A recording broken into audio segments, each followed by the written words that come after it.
Welcome dear learners to my YouTube channel Learn with Shivi. I am Shivi Gupta and today we will be doing The Shepherd's Treasure from your book A Pact with the Sun. Now before we go ahead, there are a few rules to be followed. Rule number 1. Sit with your book and a pencil ready with you so that you can mark all the difficult words that come your way. Rule number 2. Use a dictionary whenever and wherever required. Rule number 3. Watch this video over and over again till you get a clear understanding of what the chapter is totally about. Right? And also, please like, share and subscribe to my YouTube channel Learn with Shivi. So, without further ado, let's get started. The Shepherd's Treasure is an Iranian folk tale about a shepherd who used to live in Iran. Despite being poor and uneducated, stories of his humbleness and his wisdom had reached the entire kingdom and even the king's palace. Listening to all of the good things, the king decided to pay a visit to this poor shepherd disguised as a shepherd himself. Now, when the king disguised as shepherd reached the poor shepherd's cave, what did he do? The poor shepherd instantly stood up and took the traveler inside his cave. He offered him food and water and even let the traveler rest throughout the night inside his cave. The king, impressed by his hospitality, he decided that whatever he had heard about this poor shepherd was absolutely true. So the next day, he woke up and as he was about to leave for his palace without disclosing his identity, the poor shepherd thanked him by saying, "Thank you, Your Majesty, for paying me a visit."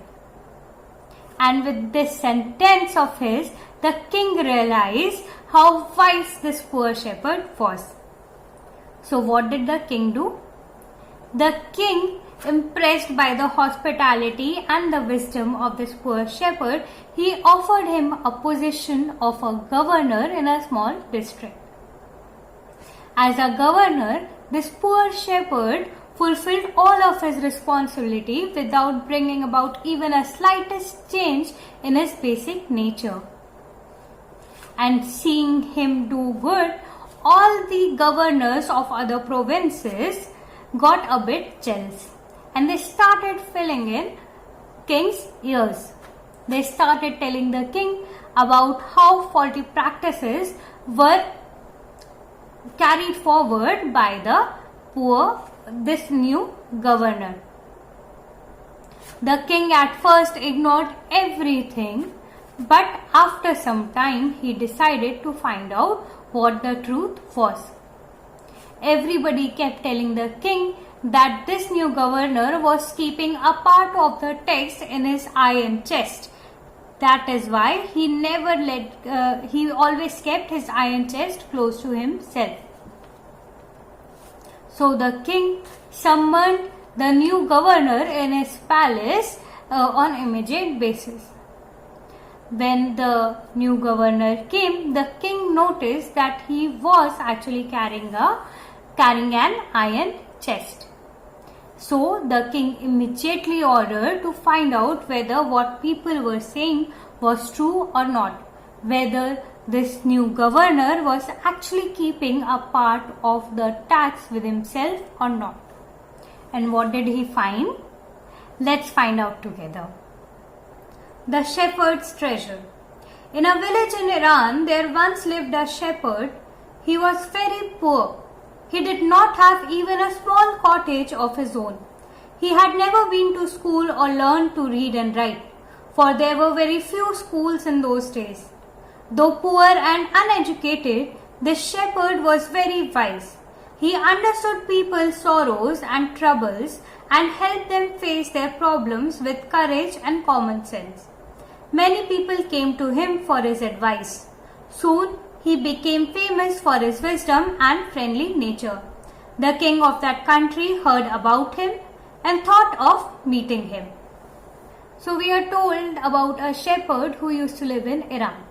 And this shepherd was poor and uneducated. And he was so poor that he could not even afford to have a small hut for himself, a small cottage for himself.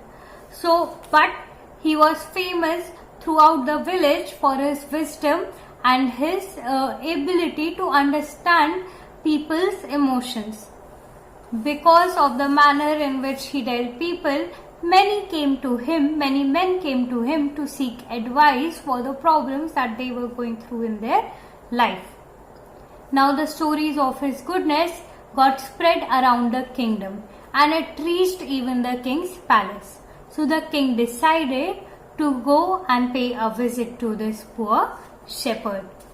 Disguised as a shepherd and riding on a mule, one day the king came to the cave where the wise shepherd lived.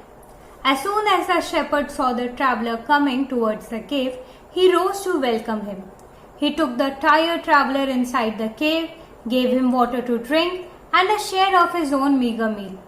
The king rested for the night in the cave and was greatly impressed by the shepherd's hospitality and wise conversation. Though still tired, the king decided to depart the next morning. He said, "Many thanks for your kindness to a poor traveler. I have a long way to go. Permit me to leave." Looking straight into the eyes of his guest, the shepherd replied, "Thank you, your majesty, for paying me the compliment of a visit." The king was astonished as well as pleased. He is indeed very wise, he thought to himself. I need people like him to work for me. And the king appointed this humble shepherd the governor of a small district. So what happened was that when the king decided to pay this poor shepherd a visit, he disguised as a shepherd so that the poor shepherd does not feel odd and he is not able to recognize the king.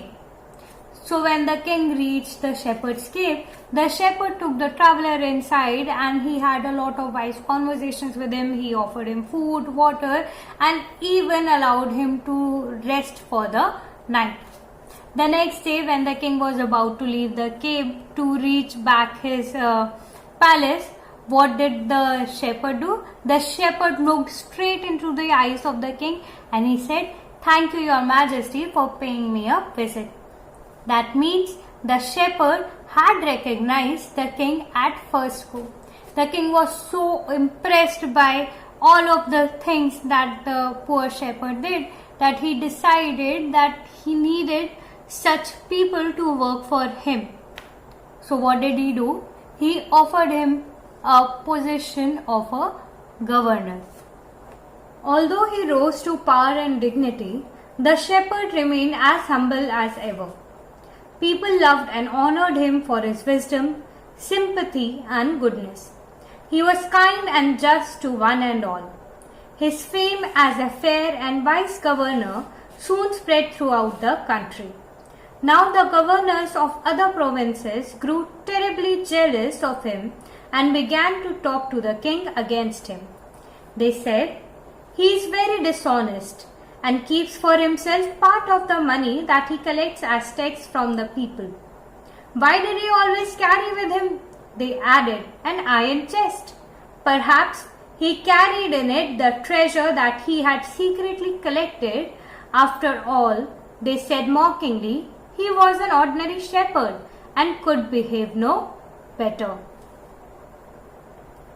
So what happened was that after the poor shepherd turned into a new governor, he took up his roles and responsibilities as a governor.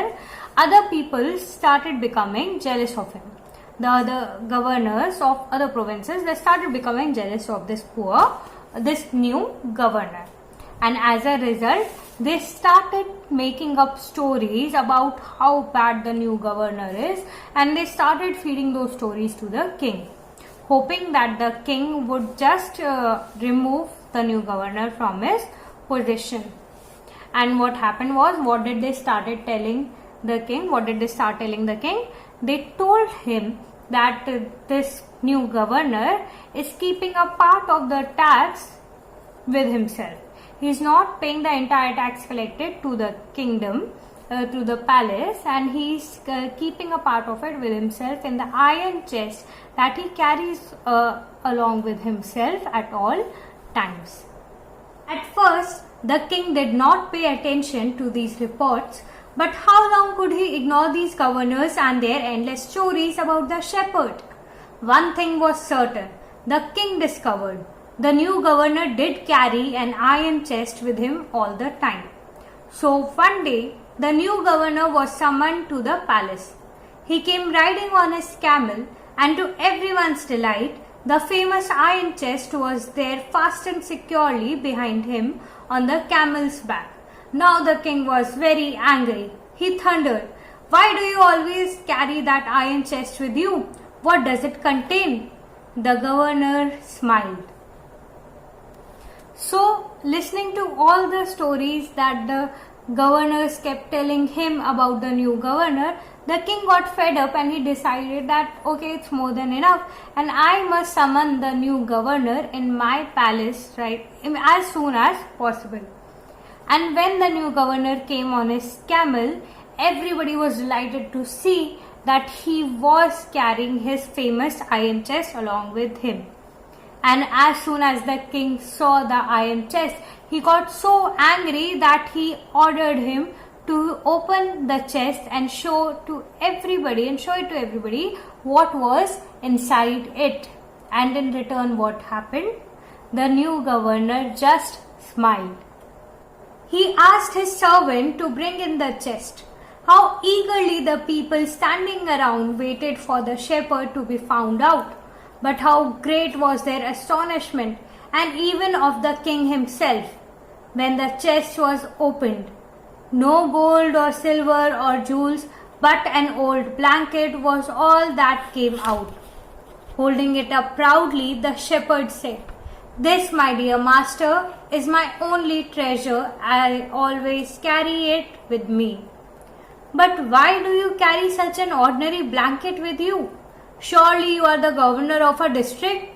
the king asked, to which the shepherd replied with quiet dignity, "This blanket is my oldest friend. It will still protect me if at any time your majesty should wish to take away my new cloaks." How pleased the king was, and how embarrassed the jealous governors became to hear the wise man's reply. Now they knew that the shepherd was indeed the humblest and the wisest man in the land. The king made him the governor of a much bigger district that very day. So what happened was that to surprise everybody and to calm everybody down, the new governor opened his iron chest. And everybody got shocked, everybody got astonished when they saw what was inside that iron chest. And what was it? It was an old blanket. Everybody was surprised and they just could not understand that why was there only a blanket inside the iron chest, where was the money? And it was then that the shepherd told them that this is the blanket which has been my friend since day one of my life. And even if the king someday, because of any reason, he decides to take away my role as a governor, or he decides to take away my new cloaks, then this blanket, this best friend, will still be with me till the end of my life. The governors, the people around, and the king were so impressed by the humbleness of this new governor that the king decided to offer him the governorship of a much bigger district this time. So this was a very interesting Iranian folktale. I hope you've understood it well. If you still have any doubts, then please let me know in the comment section below. Please go through the chapter once again, and we'll meet in the next class. So stay home, stay safe, and like, share and subscribe to my YouTube channel, Learn with Shivi.